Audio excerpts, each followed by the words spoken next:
Hey there. Welcome back to Cognitive Curves. Today, we're tackling something that's as common as it is misunderstood: the psychosomatic meaning behind stress related pain. You know those days when your head feels like it's going to explode, your neck is locked tighter than a vault, or your stomach is doing Olympic level gymnastics. Most of us just brush it off as a stress. But what if I told you these pains are more than just physical discomfort? They're actually your body's way of sending you important messages about your emotional and mental state. It's like your body's holding a megaphone yelling, "Listen to me." But what exactly is it trying to say? Let's decode these signals together. This is going to change the way you look at your body forever. All right, let's start at the top, literally with headaches. Have you ever noticed how, on the days when your mind is going a mile a minute, you end up with a pounding headache? It's no coincidence. Headaches are like your brain waving a white flag saying, "I've had enough." Studies like those by Cohen et al., 2012, show that stress cranks up your cortisol levels, which makes your pain receptors extra sensitive. But here's the kicker: headaches often symbolize perfectionism and the need to control everything. Picture this: you're working on a big presentation, obsessing over every single detail, and suddenly your temples start throbbing. Your body's telling you, "Hey, you don't have to carry the weight of perfection." When that headache creeps in, pause. Ask yourself, am I trying to do too much? Try brain dumping your thoughts onto paper and tackle one thing at a time. Letting go of the need to control everything is like giving your brain a much needed vacation. Next up, neck pain. Ever had one of those days where your neck feels like it's in a vice grip after a tough conversation or unresolved argument? It's not just about poor posture. Neck pain often reflects emotional weight, like guilt, anger, or resentment. Here's an example. Imagine you've been avoiding a tough conversation with a friend. Every time you think about it, your neck gets tighter. Symbolically, neck pain is about inflexibility. Whether that's holding a grudge, resisting forgiveness, or being stuck in one perspective. Try writing down what's eating at you, even if you never share it. Journaling can release emotional tension. Pair it with a gentle neck stretch, like rolling your head from side to side, and see if you feel lighter. Shoulders are literal load bearers. Have you ever noticed that your shoulders ache more when you've taken on too much? Pain here isn't just physical, it's emotional. It often means you're carrying responsibilities that aren't yours to carry. Let's say you're the yes person, saying yes to extra projects at work, yes to helping friends move, yes to family dinners, when you just want a night to yourself.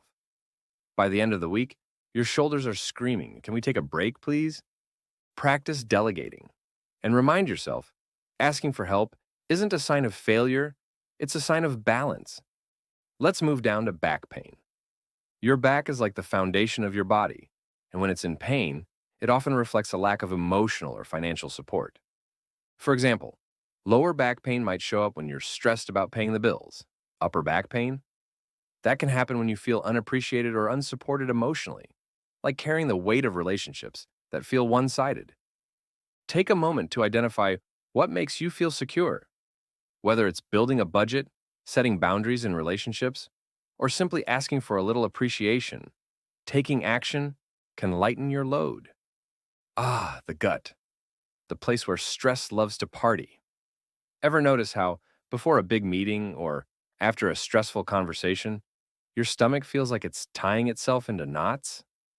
That's the brain gut axis at work. Here's the deal: stress disrupts your gut microbiota and increases gut permeability, which can lead to bloating, nausea, or even IBS like symptoms. Symbolically, your gut pain is often about emotional digestion, struggling to process fear, worry, or suppressed anger. Slow down during meals. Take a few deep breaths before you eat and ask yourself, what am I struggling to digest emotionally? Just naming the emotion can start the healing process. Ever wake up with a sore jaw? That's often your body holding on to tension, especially unspoken words or bottled up frustrations. Imagine this: you're in a meeting and your boss says something you completely disagree with, but you bite your tongue instead of speaking up. By the end of the day, your jaw is tight as a drum. Practice expressing yourself, even in small ways. And physically, try jaw relaxation exercises, like placing your tongue on the roof of your mouth and gently opening your jaw to release the tension. Chest pain that isn't linked to a medical condition can feel terrifying, but often it's a sign of emotional overload. Anxiety, heartache, or even unprocessed grief can show up as tightness or heaviness in your chest.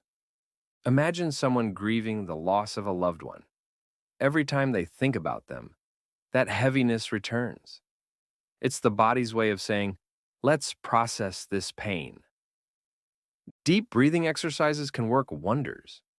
And don't be afraid to express your feelings, whether it's through crying, talking to someone, or even writing a letter you never send. Finally, let's talk about your skin. Stress showing up as rashes or sensitivity often reflects weakened boundaries. Are you letting too many people's opinions or energy invade your space? Think about someone constantly criticized at work. They might find themselves breaking out or experiencing flare-ups during high-stress weeks. Protect your emotional boundaries. Saying no isn't selfish. It's self-preservation. So there you have it. Your body's aches and pains are like messages in a bottle, floating up from your subconscious. They're real, but so is your power to decode and address them. Start tuning in. What is your body trying to tell you? Reflect, release, and recalibrate. Which of these resonated most with you? Let us know in the comments, and don't forget to subscribe to Cognitive Curves for more mind-body insights. Remember, your body is always speaking to you. The question is, are you listening? See you next time.